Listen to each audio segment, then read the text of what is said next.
Welcome to the channel. We all love the warm, crackling fire on a cold night, but have you ever considered what's coming out of your chimney? That plume of smoke isn't just a byproduct of good fire. It's a serious public health issue. Residential wood heating is a major contributor to air pollution, and studies estimate it's linked up to 40,000 premature deaths in the U.S. every year. The fine particulate matter, or PM 2.5, from wood smoke can be a primary source of air pollution in some areas, contributing to 80 to 90% of the airborne mass.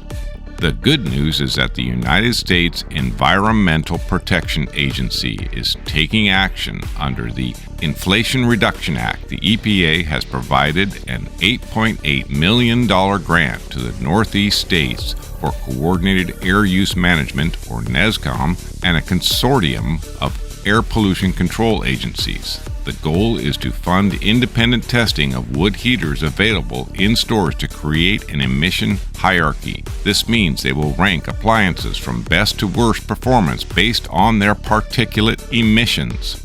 This project is a game changer. For years, there has been a mutual concern among regulatory agencies and the industry that current test methods don't accurately identify stoves that operate cleanly in real-world conditions. This new initiative aims to provide more realistic data, helping to identify truly cleaner burning and more efficient models.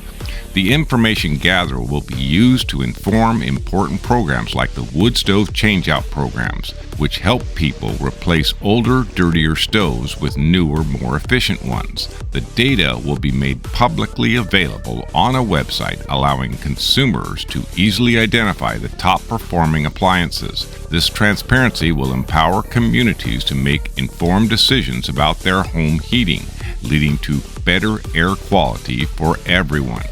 So what can you do? Stay tuned for updates on this initiative and look for information on the new emissions hierarchy. By choosing a high-performing, cleaner-burning wood heater, you can significantly reduce your environmental impact and help improve public health in your community. Remember, a cozy fire shouldn't be about warmth and not a threat to clean air.